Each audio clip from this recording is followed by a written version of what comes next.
नमस्कार, मी अविनाश गवारी, students federation of India SFI संघटनेचा पुणे जिल्ह्याचा अध्यक्ष आहे। गेली अनेक दिवसांपासून आम्ही आश्रमशाळा, वसतिगृह या मागण्यांसाठी प्रकल्प कार्यालयावरती निदर्शनं, आंदोलनं केलेली आहेत। त्याच्यामध्ये आमच्या साध्या आणि छोट्या मागण्या होत्या। त्या कोणत्या की आश्रमशाळांमध्ये चांगली पिण्याच्या पाण्याची, चांगली जेवणाची व्यवस्था करा, आश्रमशाळांमधल्या मुलींना चांगल्या सुविधा द्या, आश्रमशाळांच्या मुलींच्या आरोग्याच्या संदर्भातली काही काळजी घ्या, हॉस्टेलमध्ये काही चांगल्या सुविधा द्या, त्याच्यामध्ये ग्रंथालय असतील, त्याच्यामध्ये वाचनालय असतील, त्याच्यामध्ये अभ्यासिका असतील, हॉस्टेलमध्ये जिम असेल, मुलींसाठी सॅनिटरी नॅपकिनची मशीन असेल, सॅनिटरी नॅपकिन डिस्पोजची मशीन असेल, अशा वेगवेगळ्या मागण्या आमच्या गेल्या वर्षभरामध्ये आम्ही करत होतो। मात्र त्या मागण्यांवरती प्रकल्प कार्यालयाकडून फक्त उडवाउडवीची उत्तरं किंवा सकारात्मक काही उत्तरं दिली, पण आमच्या लेखी आश्वासनांना आमच्याकडे त्यांनी 3-4 वेळा त्यांनी आम्ही आंदोलन केल्याच्या नंतर लेखी आश्वासनं दिलेली आहेत, पण त्या आश्वासनांवरती अंमलबजावणी मात्र त्यांनी शून्य केलेली आहे।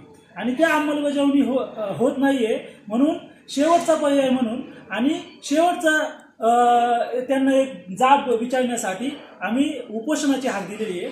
तर येत्या 23 मार्च रोजी आपलं उपोषण प्रकल्प कार्यालय घोडेगाव येथे होत आहे। मात्र त्या उपोषणाच्या अगोदर त्यांनी आम्हाला निमंत्रित केलं की तुम्ही तुमचं शिष्टमंडळ घेऊन या आणि शिष्टमंडळामध्ये आपण काही चर्चा करू। तर आम्ही आमचं शिष्टमंडळ आता नुकतंच भेटून बाहेर आलेलो आहे। मात्र 3 तास चाललेल्या या चर्चेमध्ये त्यांनी जशी आम्हाला अगोदर उत्तर दिली होती, जशी आम्हाला त्यांनी अगोदर कारणं सांगितली होती, तशीच कारणं पुढे आली। त्यासोबतच अजून अत्यंत काही चुकीचे अनुभव आले। त्याच्यामध्ये आश्रमशाळांमध्ये किती मुलं आहेत याची साधी माहिती सुद्धा प्रकल्प कार्यालयाला आम्हाला देता आली नाही। त्यांच्याकडे ती माहिती सुद्धा अद्ययावत माहिती नाही। वसतिगृहांच्या ज्यावेळेस आम्ही काही माहिती मागवतो, DBTची काही माहिती मागवतो, स्कॉलरशिपची माहिती मागवतो, आश्रमशाळांच्या संदर्भातली काही माहिती मागवतो, त्यावेळेस ती माहिती देण्यासाठी त्यांची ताळंबळ उडते, कारण त्यांच्याकडे ती अद्ययावत माहिती नसते। आणि अशा असंख्य वेळा आम्ही माहिती मागताना आम्हाला चुकीची माहिती आल्याचं आमच्या निदर्शनास आलेलं आहे आणि ही अत्यंत खेदाची आणि चुकीची बाब आहे। प्रकल्प कार्यालयाला जी माहिती येते ती माहिती जर अशी चुकीची असेल किंवा प्रकल्प कार्यालय ती अद्ययावत ठेवू शकत नसेल तर प्रकल्प कार्यालयाच्या कामावरती, कारभारावरती आमचा प्रश्नचिन्ह उभं राहते। त्याच्यासोबतच आमच्या 23 मार्चच्या उपोषणाची सगळ्यात महत्त्वाची काही मागण्या आहेत। त्या म्हणजे कोणत्या की आता वर्ष संपत आलं तरी अनेक विद्यार्थ्यांना अजून वसतिगृहामध्ये प्रवेश मिळालेले नाहीये। त्यांची ताळंबळ उडते, कारण त्यांच्याकडे ती अद्ययावत माहिती नसते आणि अशा असंख्य वेळा आम्ही माहिती मागताना आम्हाला चुकीची माहिती आल्याचं आमच्या निदर्शनास आलेलं आहे आणि ही अत्यंत खेदाची आणि चुकीची बाब आहे। प्रकल्प कार्यालयाला जी माहिती येते ती माहिती जर अशी चुकीची असेल किंवा प्रकल्प कार्यालय ती अद्ययावत ठेवू शकत नसेल तर प्रकल्प कार्यालयाच्या कामावरती, कारभारावरती आमचा प्रश्नचिन्ह उभं राहते। त्याच्यासोबतच आमच्या 23 मार्चच्या उपोषणाची सगळ्यात महत्त्वाची काही मागण्या आहेत।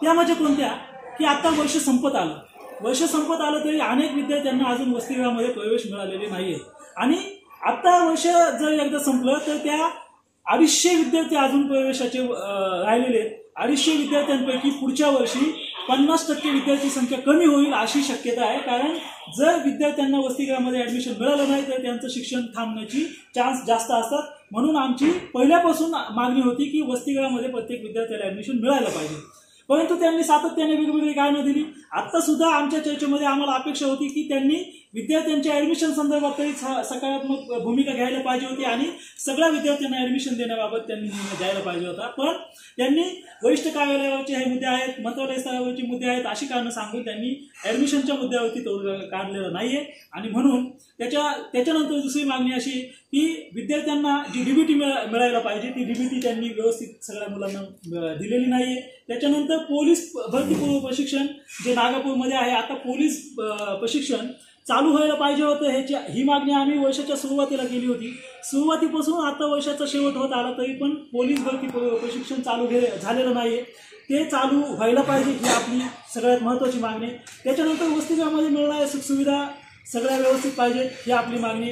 त्याच्यानंतर सगळ्यात महत्त्वाचं म्हणजे विद्यार्थ्यांना MSITचं टॅलीचं टायपिंगचं प्रशिक्षण वसतिगृहामध्येच दिलं जावं ही आपली सगळ्यात महत्त्वाची आणि पहिल्यापासूनची मागणी राहिलेली आहे. मात्र ह्या सगळ्या मागण्यांवरती आत्ताच्या बैठकीमध्ये काहीच तोडगा न निघाल्याने आम्ही शिष्टमंडळानं असा निर्णय घेतलेला आहे की येत्या 23 तारखेला आपण आंदोलन करायचं, उपोषण करायचं आणि त्याच्यामध्ये जास्तीत जास्त पालकांना, जास्तीत जास्त विद्यार्थ्यांना सहभागी होण्याचं आम्ही आवाहन करतो. कारण आम्ही जे बांधतोय ते आम्ही सगळ्या विद्यार्थ्यांच्या हितासाठी आणि आदिवासी समाजाच्या विकासासाठी बांधतोय. त्याच्यामुळं विद्यार्थ्यांनी, पालकांनी, वेगवेगळ्या संघटनांनी आणि ज्यांना ज्यांना आदिवासी प्रश्नांसंदर्भात अभ्यास आहे त्या सगळ्याच अभ्यासकांनी या आंदोलनामध्ये सहभागी व्हावं, या उपोषणामध्ये सहभागी व्हावं असे आम्ही हाक देतोय. आणि जोपर्यंत आमच्या मागण्या मान्य होत नाहीत, जोपर्यंत प्रत्यक्ष अंमलबजावणी या संदर्भात होत नाही, तोपर्यंत आम्ही आमचं आंदोलन मागे घेणार नाही. हा निर्वाणीचा इशारा आम्ही या शासनाला देतोय. धन्यवाद. इन्क्लाब जिंदाबाद. स्टुडंट फेडरेशन ऑफ इंडिया या विद्यार्थी संघटनेच्या वतीनं मागील वर्षभरापासून आदिवासी प्रकल्प कार्यालय घोडेगाव इथे वारंवार निदर्शनं, आंदोलनं ही विद्यार्थी संघटनेच्या वतीनं करण्यात आली आहेत.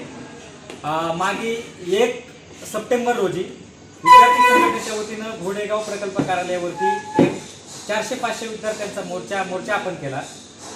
तेव्हा घोडेगाव प्रकल्प कार्यालयानं सकारात्मक चर्चा करून आम्ही पुढील 15 दिवसामध्ये जे काही आश्रमशाळांचे प्रश्न आहेत, वसतिगृहांचे प्रश्न आहेत ते आम्ही सोडवू, त्याच्यासाठी आम्हाला वेळ द्या असं जे काही शिष्टमंडळ चर्चेला गेलं त्याच्यामध्ये त्यांनी मांडलं. विद्यार्थी संघटनेने त्यांच्या शब्दावरती विश्वास ठेवून आपण त्यांना 15 दिवसाच्या ऐवजी 6 महिन्याचा वेळ दिला आणि त्यांना सांगितलं की बाबा हे विद्यार्थ्यांचे प्रश्न गंभीर आहेत आणि जे काही वसतिगृहाला विद्यार्थी राहतात, आश्रमशाळांना विद्यार्थी राहतात, त्यांच्या ज्या काही आज सुख सुविधा आहेत त्या अत्यंत दयनीय आहेत त्या सगळ्या. त्याच्यामुळं तुरंत त्यांच्यावरती कार्यवाही करावी. तरी घोडेगाव प्रकल्प कार्यालयानं कोणत्याही स्वरूपाचं त्याच्यावरती कोणत्याही स्वरूपाची कार्यवाही केलेली नाही. त्याच्यासाठी पुणे जिल्हा समितीच्या वतीनं 23 मार्चपासून जे काही मुदत उपोषणाची हाक दिली त्याच्यासाठी घोडेगाव प्रकल्प कार्यालयानं आज चर्चेला बोलवलं होतं. ती चर्चा जवळपास 3 तासाची झाली. पण त्याच्यामध्ये जे निवेदनामध्ये असणारे 20 प्रकारच्या प्रश्नांवरती आम्ही जे काही वरच्या पातळीवरती कार्यवाही करू. त्याच्यानंतर संबंधित जे काही शिक्षक आहेत, मुख्याध्यापक आहेत त्यांना आम्ही पत्र व्यवहार करू. त्यानंतर अप्पर आयुक्त कार्यालय, नाशिक आयुक्त कार्यालय यांना आम्ही पत्र व्यवहार करू. पण म्हणजे जवळपास 1 सप्टेंबरपासून जो काय पत्र व्यवहार घोडेगाव प्रकल्प कार्यालयाला करायचा होता ते प्रश्न सोडवायचे होते ते अद्याप जवळपास 21 मार्चपर्यंत जवळपास 22 गेलं, आता 23 उजाडले. त्या 21 मार्चपर्यंत कोणत्याही स्वरूपाची कारवाई त्याच्यावरती झालेली नाही. त्याच्यामुळं विद्यार्थी संघटनेची स्पष्ट भूमिका आहे की आम्ही 23 मार्चपासून शहीद भगतसिंगांच्या हुतात्म्या दिवशी आमची जी काही संघटना आहे, जिल्हा भरातले जे काही कार्यकर्ते आहेत, या सगळ्या प्रश्नांना न्याय देण्यासाठी, विद्यार्थ्यांचे प्रश्न सुटण्यासाठी आणि जे काय पालक त्यांना एक आधार येण्यासाठी आम्ही घोडेगाव प्रकल्प कार्यालयावरती मुदत उपोषण आम्ही करतोय. एवढं नवनवीन आणि ताज्या घडामोडींसाठी महाराष्ट्र जनभूमी न्यूजला सबस्क्राईब करा. त्याचबरोबर बेल आयकॉनवर क्लिक करा आणि मिळवा आमच्या बातम्यांचे नोटिफिकेशन.